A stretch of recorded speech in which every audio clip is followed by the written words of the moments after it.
In a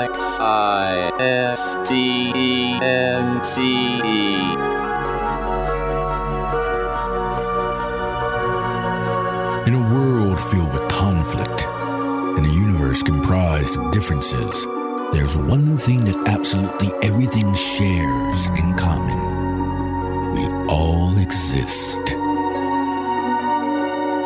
Including two guys named Jack and Michael, who like to chat about that very thing over a good cup of coffee. Let's pay them a visit, shall we? Existence Brewing.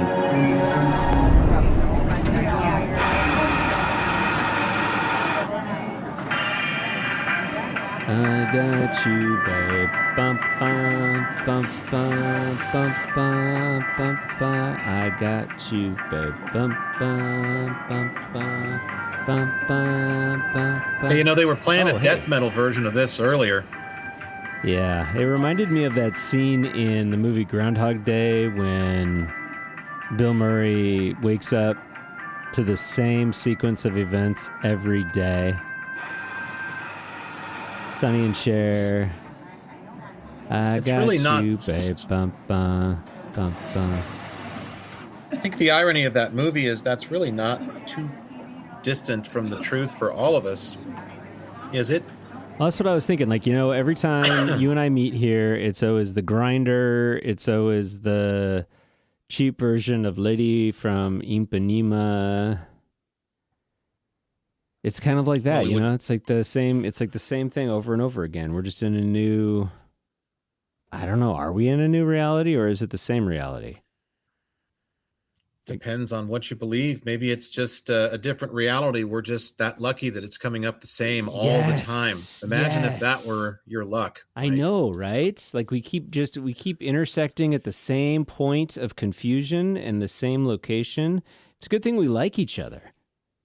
It's interesting how the perpetual divergence of reality as we know it has caught on with more and more people who are not only savvy to, they seem to be completely willing to accept that with every fraction of every second that we would call time here in this experience, a new reality befalls us because of choices that not only we are making, but our shared humans are making. And so I know there's a metal band called Halloween. You may have heard of them. Oh, yeah.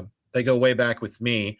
So they had an original lead singer who was the originator of the band, the progenitor of the band. His name is Kai Hansen. No relation, by the way, although I kind of wish there was in this case. He sang on the band's first EP and then their first full-length album. And then they got a different lead vocalist. Kai stayed in the band. That vocalist is named Michael Kiske, and he was the most synonymous with Halloween's work for a long time. And then he kind of fell more into wanting to do some softer stuff, AOR, acoustics, which I liked quite a bit. The band still wanted to stay heavy, so they brought in a guy from a group called Pink Cream 69 named Andy Darris. And he had been singing with them since, I would say, the mid to late 90s, I want to say, probably the mid 90s. Master of the Rings, I want to say, was the first album he did with them. For you Halloween fans out there, make the horns and stick out the tongue. Like that. Anyway, a few years ago, the bandmates were all in, I don't think there was too much of a rive between any of them. So they all stayed in touch, and they were all nice fellows, or all German guys, and decided, you know what, let's do the Holy Trinity. Let's bring back Kai, who'd left to do a band called Gamma Ray, and he'll come back, and we'll bring back Michael, and he'll sing, and then we'll keep Andy Darris, and then all three of them. There's a sing. Michael in this story too. Yeah, Michael Kiske was the second lead singer's name. Man, pay attention.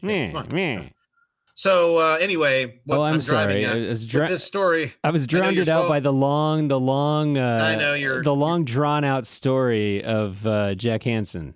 Yeah, well, if I get there, you know that, and I always try to deliver. So a few years ago, they decided to reunite all of the three original singers and go on tour with them and make albums. And when that happened, they released a video. And the number one comment that had, like 6,000 thumbs up and counting on YouTube said, no matter how bad things may get in the world, this reunion, this Halloween reunion, proves that we still live in the best possible timeline. So I always liked that comment because I thought, that's positive thinking, and also way to tip a nod to the timeline thing too. That's, as you know, I am not a fan of reaction videos. I have no fucking use for them at all. Those are the worst. Especially when every single human being is doing them. And I just think, why do we care? Like, you used to have to attain some kind of status or stature.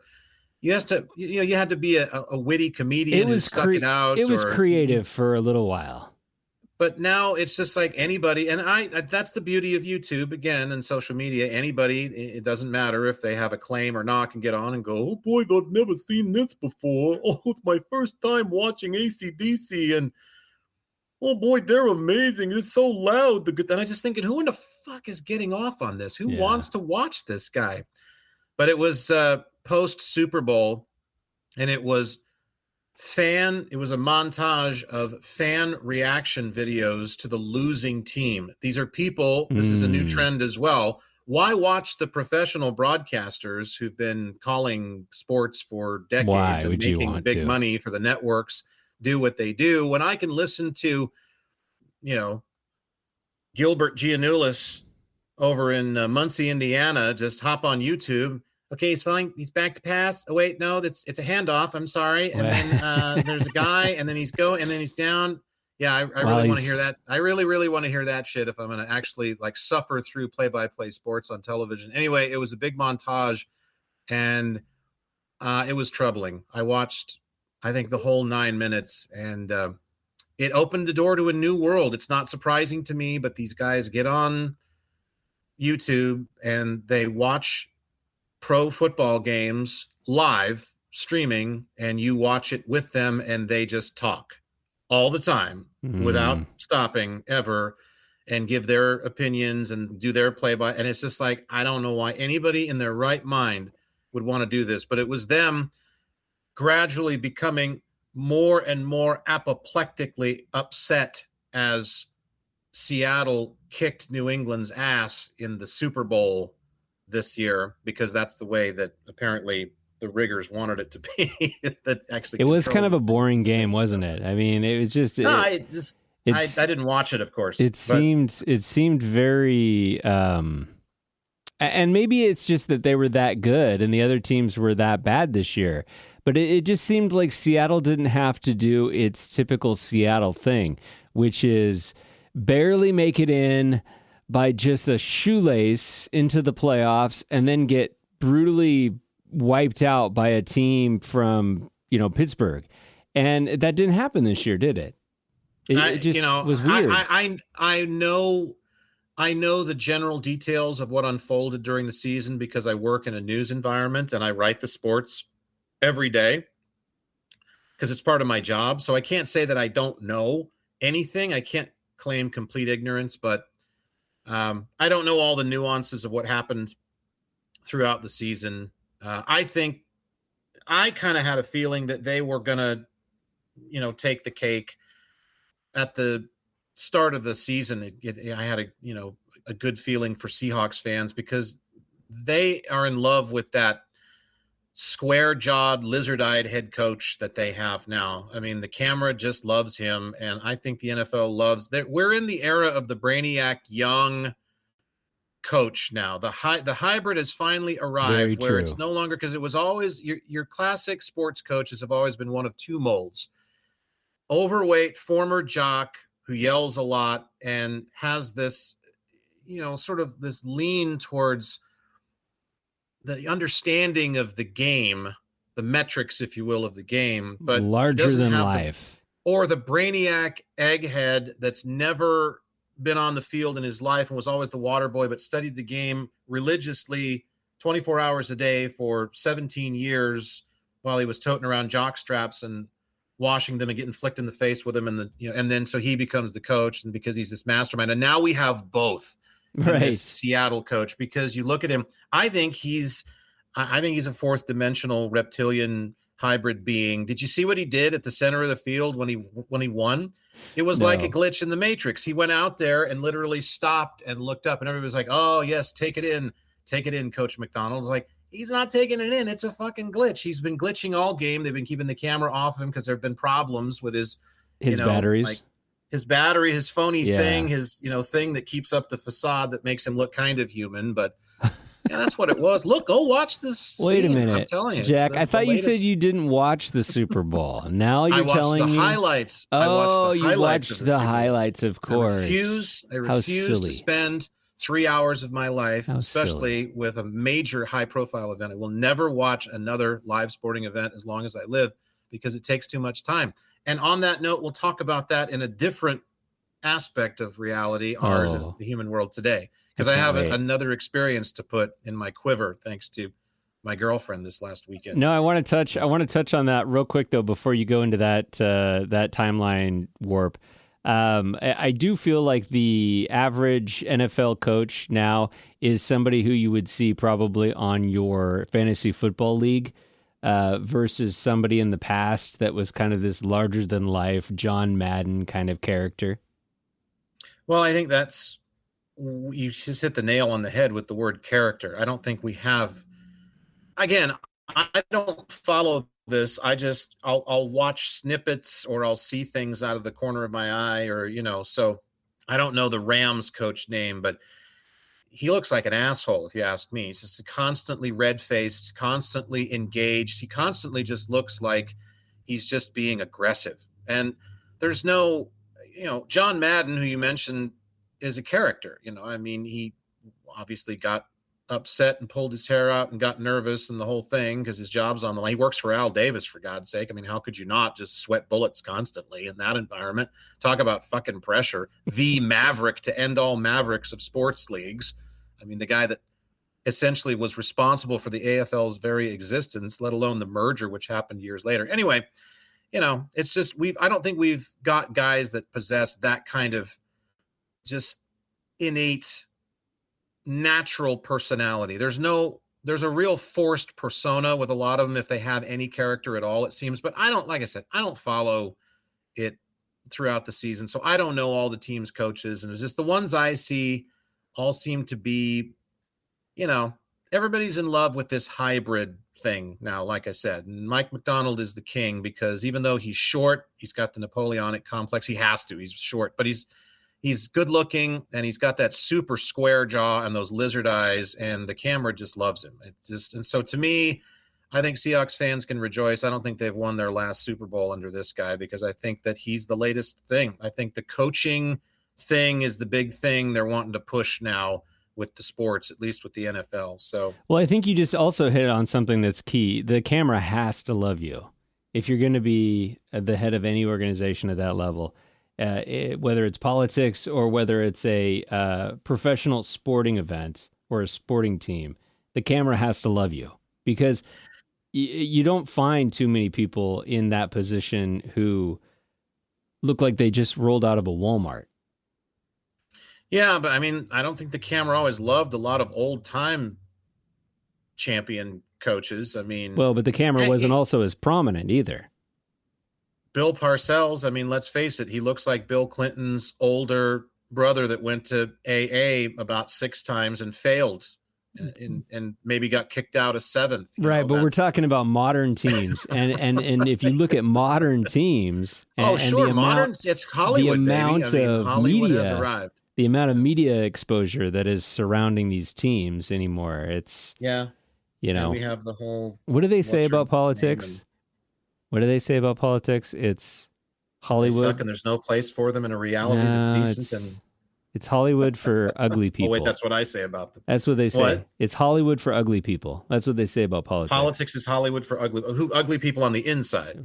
Right. Well, that's true. That's it. I mean, some of them just happen to also be matching on the outside, but they're all ugly on the inside. That's a nasty road to go down. If you're a shill, perfect. Get yourself a seat at the table, kids.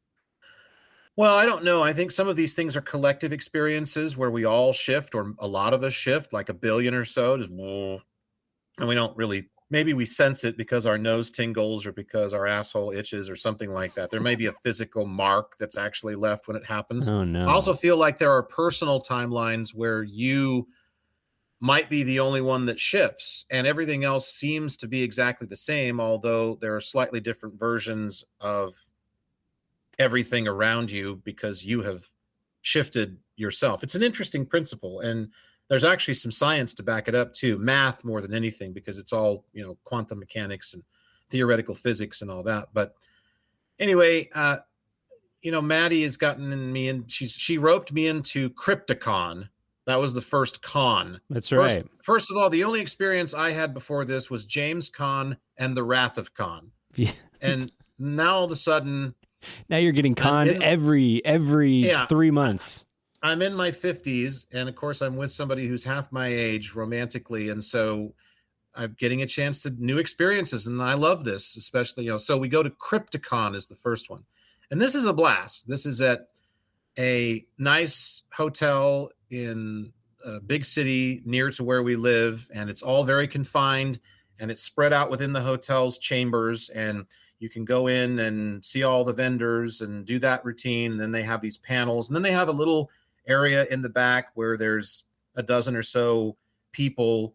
You remember the guy who played the guy, he wasn't the guy in the X-Wing fighter, but he was the guy that was on the screen in the X-Wing fighter that he was talking to. That guy's going to be there. Oh, the guy that Luke was talking to and the thing, like Wedge, Wedge is going to be there. Wedge. I think he died actually, but so you can go and get those guys autographs for $50 or 80 or whatever they're charging. And so we did that. And the reason we did that is because she has a musical, she calls them crushes, but I guess for a girl they are, but she has a musician that's also been in some horror films who happened to be at this one. It's very rare that he comes out. Apparently he's rather shy.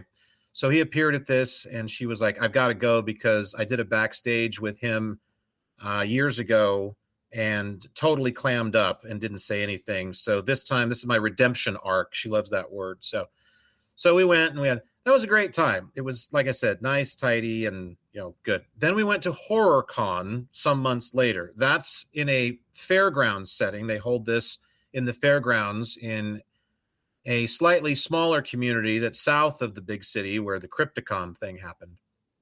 And HorrorCon was fine. It rained, and there are separate buildings for the exhibitors, so we got wet going in between them. But, that is what it is. It's kind of that part of the country, too. But that wasn't bad. There were more people signing autographs there, so that section was larger. And because they were, festival exhibit buildings, they had much taller ceilings, and it felt slightly less congested, but also less quaint at the same time. She didn't like it as much as Crypticon. I liked it okay, but, So then, full circle this past weekend, it was the big one, Comic-Con.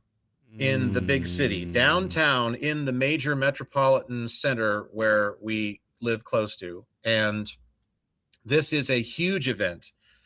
And she has been to it before. She'd been to it about 10 years ago when she was still in school, and had told me, all right, now I know you don't like big crowds, take your Valium. This is really huge. This is big. Well, I thought she'd actually done this before, but it kind of turned out that I don't know what she did when she was there. Either that or it's changed an awful lot, because I'm telling you right now, I'm 52 years old and I've stood in some lines in my life to see a few things. Never Disneyland, never will do that. But I've been in a few lines. That was the longest line I have ever stood in my life by far and away. And I can't articulate it to you without, visually, but just picture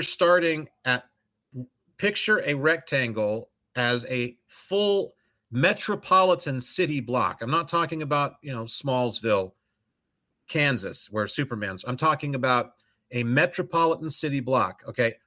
Take just one corner of that and go all the way, the long way down the rectangle, then turn the corner and go to the other corner, then go all the way up the other rectangle, then come almost all the way full rectangle, but you go inside the rectangle where you are led up an escalator and then serpentined around 8 18 times. I'm not kidding you. I counted Wow. 18 times on the first floor before you go to the second level on another escalator where you are serpentined again another 18 times before catching escalator number 3, where you ascend to 24 serpentine motions through these stanchions that they've put up before you finally get to will call, where you pick up your tickets. That was just the line to No. get the tickets that had already been paid for. That's It terrible. took well over an hour. And then the part that was the real tough one, she's a huge Twin Peaks fan. So the first guy, the ogre guy from, nice guy too, the ogre guy from Skinny Puppy, that one got checked off. Well, the other big bucket list one for her is Kyle MacLachlan.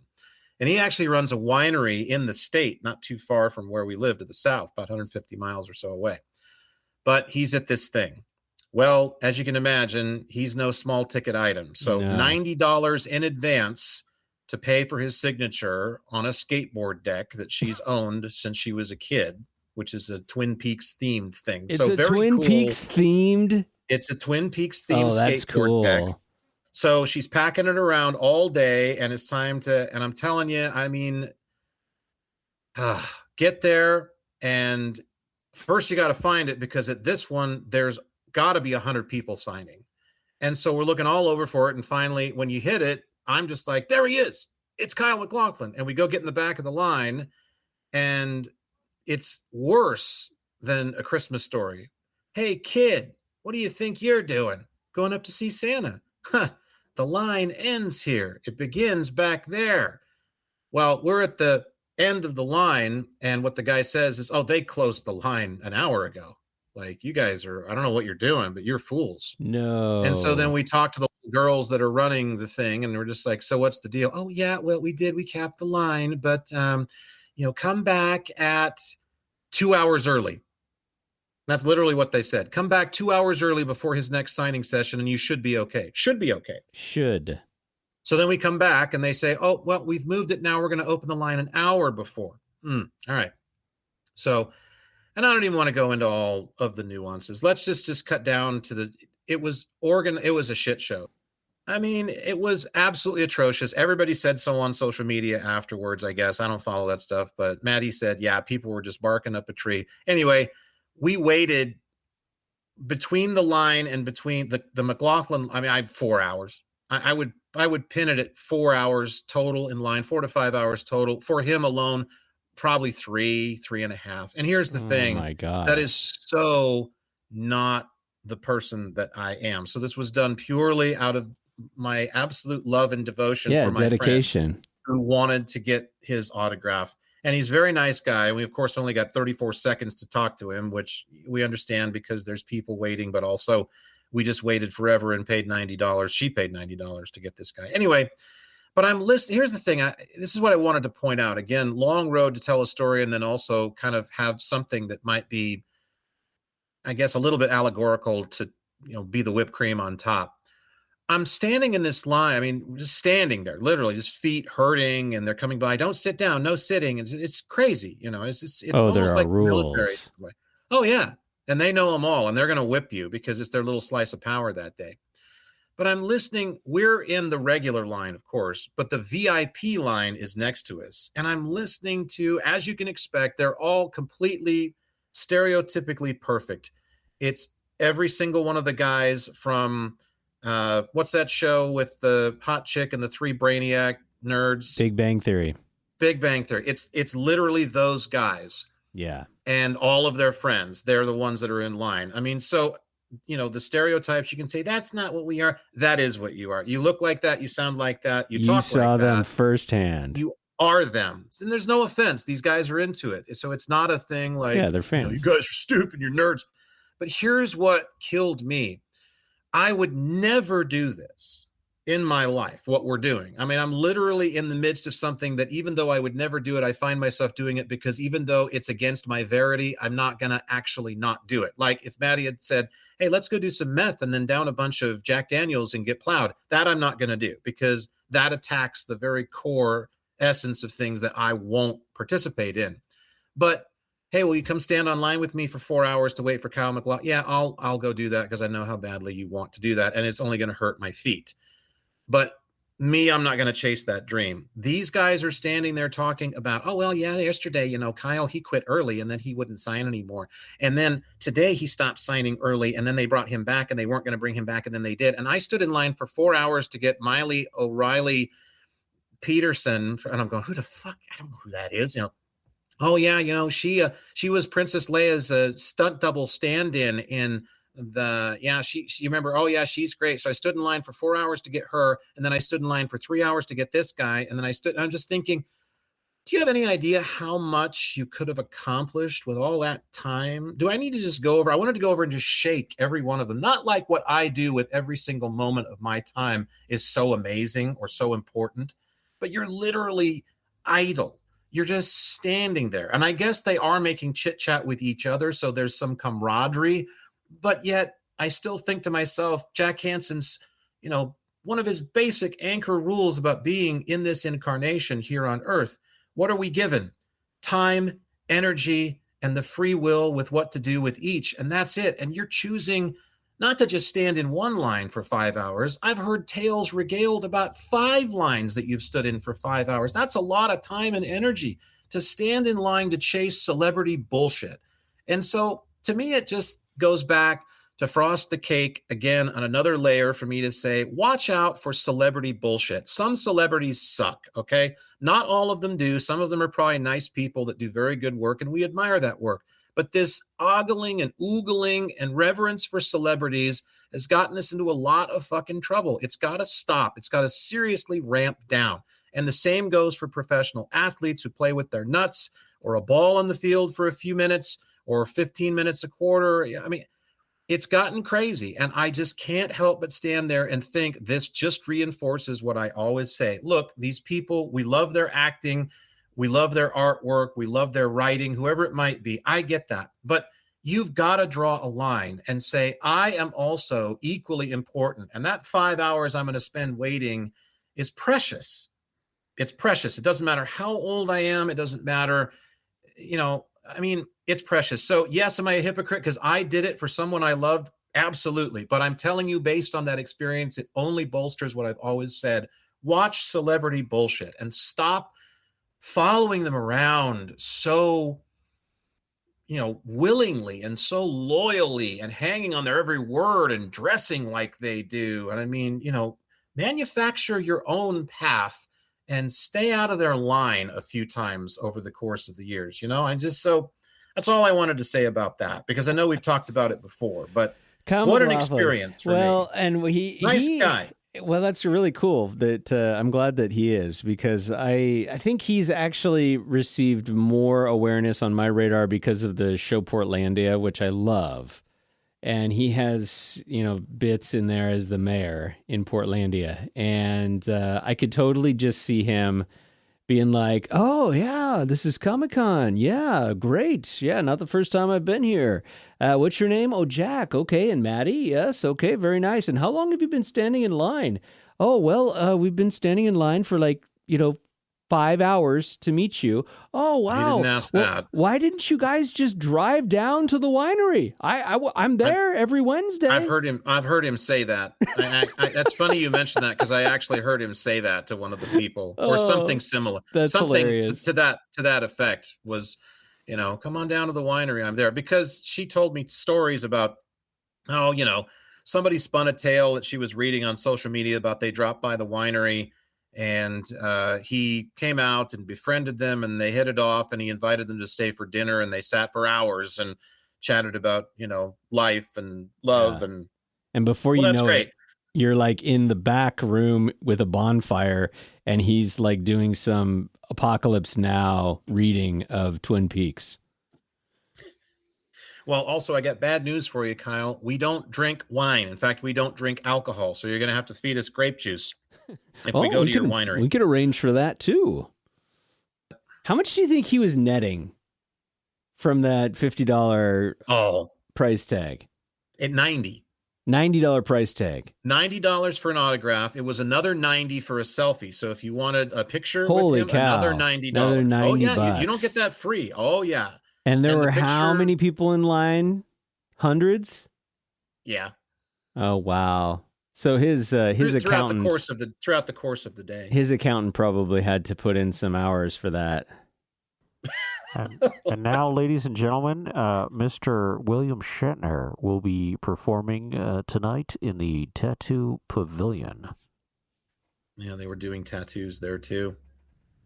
The Tattoo Pavilion. You suppose Shat has any tattoos? 9 a.m. And I'm going to be high.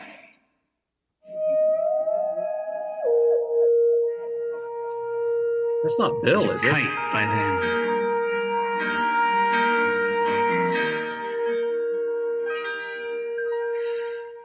Oh, miss the earth so much. I miss my wife. Oh, that never gets old. William Shatner singing Rocket Man. That was actually Bill. That was Bill. The man. I know Jim Carrey does a fun William Shatner. I've always liked Kevin Pollak's impersonation of William Shatner. I think that's one of the best. Yeah, Major Tom is another good one. Or Space Oddity. He does a mix on that too. Yeah, never gets old. Well, Comic-Con did, and I was happy to get the hell out of there. Plus, all the while, all of my panic attack syndrome triggers are going off. Subterranean parking garages and elevators and crowded rooms. Oh, Jesus Christ. It was a diazepam kind of day. My day was sponsored by diazepam from start to finish, but we made it. The more you know. Oh, you got to love that. I almost feel like I starred in Jason and the Argonauts, and when we finally got to the finish line, it wasn't, instead of being a big golden fleece, it was a huge fucking Valium tablet. And I was just like, look, men, look, we can all take a lick before dinner, and then there's plenty left. It's like... I don't know about you, though, but like whenever I go to those types of events, there's something that it just seems like kind of a letdown. And I don't know if it's like this like thought that I have of what's it going to be like to meet this person who I've seen on TV, and they can be totally cool. I mean, it sounds like Kyle MacLachlan was cool. He was a very cordial man. Yeah, yes. Very, very, very nice. But it just seems like sometimes it's the lead up. It's the having to jump through hoops. It's the having to do all these things, and you're thinking, is Kyle MacLachlan really worth that? To me, no fucking way. But to the person that I care about, yes, and that's why I was along for the ride. She totally walked away with. She said never again, no fucking way. I mean, she absolutely did. So it was a letdown for her. We hadn't been there for long. This will not happen again. But remember, that I know of, because right now I'll fill that in a sec, but that I know of, this was the last big one from her like childhood. This was her last. There were two big, celebrity crushes, as she calls them. He was one of them, and then this ogre guy from Skinny Puppy is the other. And we've got that. I can show you on the wall of my apartment the signed Skinny Puppy album cover and the signed skateboard deck. They're on display fully. We've got them. That's it. But on the heels of this, she's gotten into a real anime kick. So I think that going there fired off the anime. No. And I just like dropped my dinner fork the other day when because we're watching one of these. It's like, yeah, he was one of my big cartoon crushes. I'm like, what the hell? What are you talking about? Cartoon crushes? Oh yeah, it's a thing with my generation. We all had cartoon crushes. Yeah, but you can't. I mean, how does that work actually? Yeah, exactly. How does that work? Because one of the things about a celebrity crush is the unattainability, but then the natural inclination to want to masturbate to it actually happening one day. And in what reality do you find yourself, unless it's like an aha music video, right. in what reality do you find yourself with said cartoon character? I have a feeling that you're going to have a anime con in your near future. And what's funny is that's coming up. She just mentioned that there was the anime con. I forget what it's called, Saguchi-con or something like that. But it's around the corner. But no, I mean, you're right. Unless somehow you're pulling a Paula Abdul and MC Scat Cat or Who Framed Roger Rabbit moment in porn terms, you're not getting to experience your celebrity crush. I mean, what does that even look like? If my celebrity cartoon crush is Shaggy, so what do I do? Like, just start thinking like, okay, I'm watching an episode and then suddenly I'm in the episode. And the next thing you know, it's, oh, I'd really like to take a run at you. I mean, so like, wow. Zoinks!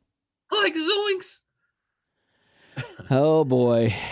So you want to hear about my my recent deal? So, besides today's freak snowstorm that we're having, we've been having a relatively mild winter, haven't we? I would say more than relatively. We're a week away from the spring equinox, and the old man finally decides to go to work. We get 5 or 6 inches of heavy, wet snow on March 13th, Friday the 13th. Yeah. There's the obligatory. Actually, I always felt like that should be extended too, with like give me like Tim Allen, right? Yeah. But no, so I've been really going full bore on the gardening, and last year I did probably like 6 trays of starts, thinking that I wouldn't have as much success as I did with starting the plants, and I ended up with more tomato plants and basil and plants that I really knew what I could do with. I mean, we had like hundreds of plants in our basement that we had under substantial grow lights. Oh, that's what those plants were in there with the grow lights. I didn't want to ask because I don't want to be a witness for the state. So yeah, you didn't want to get in trouble. It's like, what are those spiky plants in there? Yes. I wonder. There's a rather strong herbal smell coming from your basement. Yeah, no, so I started doing some starts again this year. This year, I vowed that I would not have as many plants as I did last year, so I cut down the amount of space and trays in half, and I'm growing more variety this year than just quantity. And so, are you trying anything new? Oh yes, we are growing some cucumbers. We are growing some different lettuces. As you know, one of the gardeners in our circles, our existence circles, is quite the gardener, and he has turned me on to quite a few new varieties of lettuce and a lot of really cool different things for the palate besides just like just your average store over the counter stuff. I mean, you can get into some pretty exotic different flavor profiles with the lettuces. So anyways, yeah. And I also started looking into bees because one of my coworkers with the bees, I'll tell you. One of my coworkers is starting a hive, and it's a big deal. And so he's got to pick up the bees like in 4 weeks when it gets a little warmer. And then he has these hives that he bought online, and he put them together. They're like made out of cedar. And he's going to have these bees on his property, and he's going to be basically taking care of them and then harvesting honey from the hive. And so starting an apiary. Yeah, and I started looking into different ways that you can kind of be, maybe more of like a friend of the bees, because as you may know, there's like a substantial loss in the population of honeybees, and mainly due to different pathogens and things that are just annihilating the colonies of bees. But I've actually started looking into these things called bee hotels. And you don't necessarily put the bee hotels up because you want to have a honeybee hive. It's more for like the native bees that aren't a part of a hive. And so there's different types of bees, and these bees that you would put up this bee hotel for, which is kind of like a birdhouse. It just has these like little tubes where they can kind of nest and just kind of have like a safe place to just hang out. And it's also good for your garden because then they pollinate the flowers and the different fruit trees that we have in our backyard. And Oh yeah, for sure. so, yeah, I'm starting really to get into just this idea of like how I can be somebody who is supporting the ecosystem around me, reaping the benefits of that ecosystem via vegetables and fruits that we're growing. And it's just another thing in my toolbox of gardening. That's very cool. You are simpatico with Maddie. She's been on a bee kick lately. She's watching these YouTube videos about guys starting apiaries and keeping bees. And, we live in an apartment, so that's not really going to happen. There's also if the plural of ordinance isn't ordini, it should be. And so I'm going to call it ordini. There are ordini that prevent you from keeping bees within the city limits as well in many municipalities. So, but yeah, I know one of the things about the bees, you said they've been under attack, and it's true. Sadly, there isn't a lick of honey that you'll find that doesn't contain at least trace amounts of cesium, because years and years of above ground nuclear testing in the 1950s and 60s has produced a lot of cesium that has been passed on in the environment. It's a byproduct of nuclear reactions, and the bees carry that. All bees carry a particular level of cesium, and they put it into the production of the honey. So it's one of those little radioactive byproducts that we live with, and that our bees, unfortunately, have had to live with because we love to find new ways to blow each other up en masse. So that's really sad, but, they're surviving nonetheless, but they've been under attack from a lot of different things. You mentioned the pathogens. I think they had that bee virus that was going around. They were figuring out that was killing a lot of the honeybees, and then they've got that murder hornet that they've been finding in over in our neck of the woods that I think they finally gotten out of here, but it's over in Asia. Well, and pesticides too is also a big factor. They've also noted that there are a lot of people who are choosing, for whatever reason, to not have as much foliage in their yard. And so when you have, a yard that doesn't have trees or doesn't have a lot of different landscapes like flowers, and then you're essentially cutting down on the amount of resources that the bees have to then pollinate and take back to their mothership. So yeah, no, it's an interesting thing the more I'm learning about it. And I think that was also a driving factor in me wanting to get into the composting as well, not to shift gears, but just really trying to take a look at like, okay, I enjoy gardening. I enjoy growing, tomatoes, basil, whatever it might be, and then eating that. But then I also started noticing like there was a significant amount of green matter that I was generating every week when I would mow my lawn. And so then I was like constantly hearing the garden guru say, the guy that we know say, you've got to find a way to put that green matter back into the circle of life in your garden, because you're throwing away just the nature's best fertilizer by just taking your grass clippings and throwing them in the dumpster. And I was paying $40 a month for a green waste dumpster through the waste company. And I was just like, this is ridiculous. Why? I've got all these trees that generate leaves and all these things. So I started composting.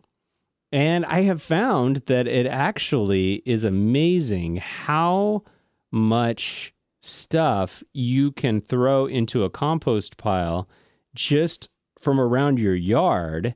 And then I've got one of those mulchers so that I can like pulverize sticks and bigger items. And then I take all that and it turns it into dirt. And it's like a magical process because it only takes like 6 weeks. And then all of a sudden you've got what, if you didn't know the difference, you would think that I just went to the hardware store and picked up a bag of mulch or something. It's crazy. Yeah, well, it's great that you have the room to do that. I know not everybody does, so it's nice to have a yard, and you have a lot of flora and fauna in your yard. I've been, visited it before, so I'm familiar with it. Backing up to the bees for a minute, just specifically, I'd like to say this. I think this is sort of my bee soapbox, and it comes from having experienced primarily the reactions that my nieces and nephew had when they were children to bees that was sadly bestowed to them by their mother. And so I'd like to make an appeal to all the mothers in the world and all the parents in general, the mothers and the fathers, to get off this teach your children how to be afraid of bees bullshit that I'm seeing so frequently. I know that not all parents are doing that. Some are doing the right thing and educating their children that bees and birds in particular, you ever hear of the birds and the bees? That's how you got here. That's why you're here. That's why I'm here to help put you here. So we're forgetting some of the basic lessons about how the planet revitalizes and manufactures and thrives and moves on as a living entity, and some of the things that are living alongside her and with her as part of that ecosystem and that structure that make that possible. And bees are one of the principal foundations of that. But running into far too many people that, their kids, bee, and they freak. And it's just like, look, bee's not going to sting you. It could, it is equipped with a defense mechanism in the event that you fuck with it too much. So how about not swiping at it and not freaking out and panicking and putting out that pheromone into the environment where you're afraid, and then it gets pensive, because all things are energy. So, people that are afraid of bees, I couldn't believe this, but even Madison was afraid of bees when I first met her, and we've gotten her to the point where she's not. She told me about when we visited the lavender farm. And if you've ever been to a lavender farm, one of the absolute things that's at every lavender farm is a boatload of bees, because the bees love the lavender. And usually the lavender keepers, the farmers, are having bees work the lavender so they can produce lavender honey, which is absolutely delicious. And I remember we went to the lavender farm and I watched her sort of slowly ease into the idea that the bees were bumping into her bare legs and shorts in the summertime, and they're not landing on her. It's not the, failed movie The Swarm from back whenever that was made in like 77. That had like a huge cast of stars too in it. I forget everybody that was in that, but it's not like that at all. They are not interested in you. They are doing work as assiduously as possible, and they're wonderful creatures. And so we need to teach our children just that not only do they have a place here, like everything would have a place here. I mean, I would say this about a ringworm, even though it's something you don't want to get. They belong. They're here, so they must belong. We didn't put them here, so whatever was wonderful enough to give us the grace to be here has to have figured out there must be a reason for them to be here too, even if that's through some kind of Darwinian attrition. I don't know. I'm not here to present that argument. All I'm saying is bees are wonderful, amazing creatures, and parents should be shamed if they teach their children to be afraid of them just because they have a defense mechanism, which they might use if their kids happen to sit on them or swat at them, which is what they're going to do if you teach them to be afraid of them too, by the way. So knock it off and do the right thing. Tell your kids that bees are awesome and to respect them. and let them do their thing and be amazed as they do their thing, because that's the interchange that should happen between humans and bees, or all insects really, but especially bees. So they have this one bee hotel, and I'm still doing some research on them because I did run across a guy who said that you can actually do more harm by having a bee hotel in your backyard, because it can be then a magnet for parasites, and you're supposed to get a certain like format so that you can clean it out after so many years. And there's this one where you actually can open it up and you can see all the little like bee cocoons that the bees have created. And so it kind of becomes kind of a cool thing to kind of monitor and see all the bees and how they've made homes in this. It really is just kind of like a flat birdhouse that you then open up as a book. And then there's just like plexiglass, and there's all these little tunnels where they've crawled in, and like they spend the winter there. So you're providing a habitat for native bees to just, and I forget what they call, there's a certain species of bee that actually uses these hotels. So Cool. I know my maternal grandfather, who I didn't know very well, but I heard plenty of stories from my mother. He was a beekeeper, and he had an apiary. And my mom used to tell tales about, first of all, I always remember her talking about the smoke. When he'd smoke them out, she'd talk about, and of course I was like, Mom, why the smoke? And so that's how I learned about how they institute smoke to, sort of herd bees, because dogs are fairly ineffective since they don't react to them. Dogs just nip at them and are going to get them, swallow them, and then they're going to have a problem, So, and then I also remember my mom telling stories about how the bees, and this is, I think, the really neat one, how the bees came to know my grandfather through time. And the seasons, the bees seemed to develop an affinity for him. And she recalls watching him go out with short sleeves and overalls on and a sun hat. And the bees, he would go out and start, moving the trays around and things. And the bees, some flying around, of course, because after all, there are thousands within this controlled colony. Environment. Yeah. But that after he was out for just a few moments, and they sensed him, and they would swarm him, and they would literally coat his arms, his bare arms, to the point where you couldn't see his hands or his arms. And there wasn't, of course, a lick of panic in the man, because he knew that there's not a single one of these bees that doesn't know me, and that doesn't trust me, and that doesn't love me, and that therefore I'm not going to get stung. And he never, ever did. She said he didn't have a bee sting the entire time that she knew that he kept bees, and that was years, and he dealt with millions of bees over those years. And so it's a really, really neat story, I always thought, about the patience and sort of the instinctive understanding that he had about the balance between humans and, I guess, the insect world, but really more just the living world itself, because so often we want to separate ourselves from that, because we realize that we don't belong, and largely we don't belong because we don't make an effort to belong. And so it seems as though he got that, and so the bees just loved him. So I always thought that was a neat story that she told. That's really cool. And was he a beekeeper by trade, or did he have like an orchard or something? He did lots of things. He was an orchardist and an agronomist and a beekeeper. But it was part of his... My mother had quite a story to tell. She came from a very different background than my father. My father came from a rather affluent background. His dad was a very wealthy rancher in southern Idaho. And boy, I think the water rights on his land alone were worth 8 figures, as I recall, at some point in history. So, he came from, quite a bit of money, but I know he ran away from home when he was 14 because he hated his father and didn't get along with him. So there was a rive there.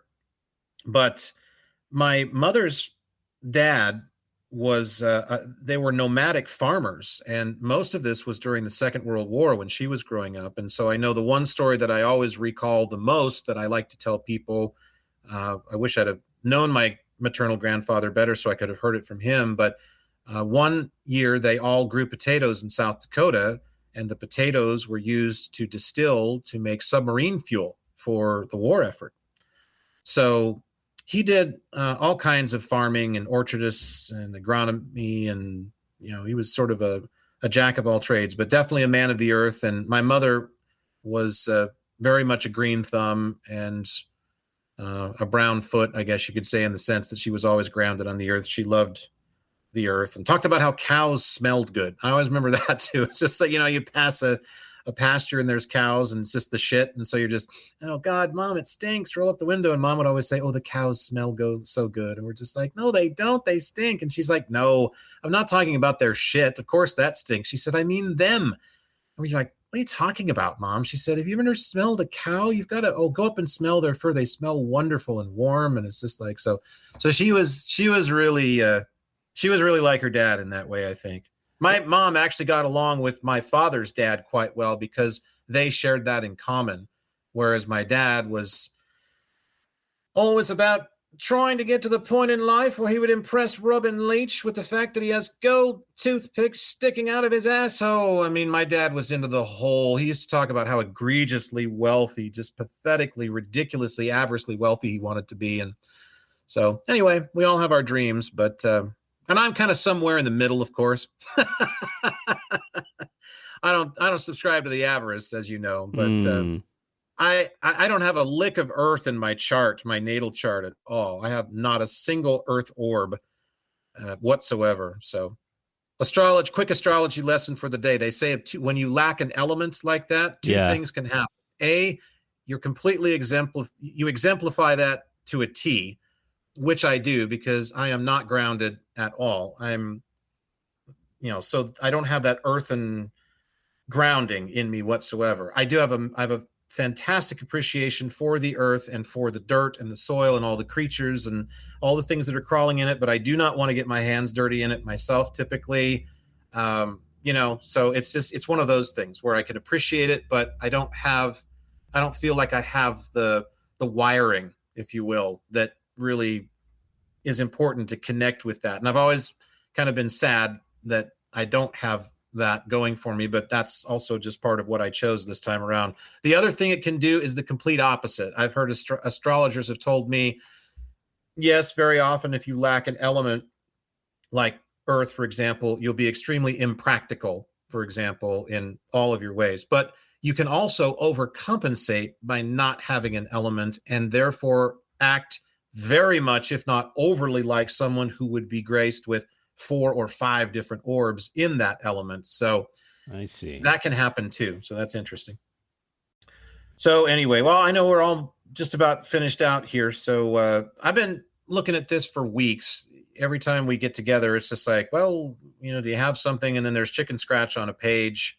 And, sometimes we wind up talking about something else for hours and that's great. So that's fine. But I've been looking at this for too long now. So I got to get it out there. Is it a download? I've probably had more downloady stuff throughout the podcast aside about, bees and chasing celebrities and things like that. So this is just something I wrote down some time ago, and you can do what you want with it. I'm not a believer in a heaven after mortal death, but I still think that after we die, there will be some sort of receiving line where you can say thanks to every person who ever helped you receive even a sliver of inspiration. Folks like painters, writers, musicians, actors, comedians, radio and television, talk show hosts, whatever. They're all waiting there to be given the brief praise that they deserve for helping you feel a little bit better or be inspired in your living years before you move on to your next incarnation. And you know what? There's not a politician in the whole fucking line. I like it. Yeah, so that kind of goes with our, with our chat about celebrity infatuation. I mean, again, these people are important to us because they do inspire us and we do love their acting or their writing or, whatever it may be. But just watch, I guess, I don't know. I just would say just watch the adulation meter, and make sure that it doesn't go into ridiculous tiers. I don't think there's anything wrong with getting somebody's autograph. I don't think there's anything wrong with paying a little bit of money if you want someone's autograph, whatever. But giving up as much time as I was hearing about with these fellas, like I said, next to us in that line, that kind of got to me a little bit, because I just think, surely you've got something else that you could be doing. Maybe not that you should be doing, but that you could be doing that would be giving back to you a little bit more than just standing here. Hey, the stars are out tonight. Hey, the stars are out tonight. So what you're telling me is I'm going to see Rush Limbaugh at the end of my life. Oh, God. How dreadful. No, I'm not saying that. The end of your life, you're probably going to see some nurse that has been sponging you for weeks at a time. After you die. I'm telling you what right now, if the first person I see after I die is Rush Limbaugh, I'm filing an appeal for this whole fucking experience. I want a refund, damn it. I will know that I've gone to a sector of hell, that I've done something wrong on Existence Brewing or otherwise. What are we listening to today? These gents are called Star Castle. They were kind of a Yes Styx clone from the late 70s. 4 albums. This was from their last one, Reel to Reel. Well, it sounds so happy. It's very happy. They played happy progressive music. Happy progressive rock.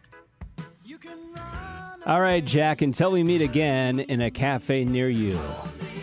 Without Rush Limbaugh anywhere nearby, or even thoughts of him.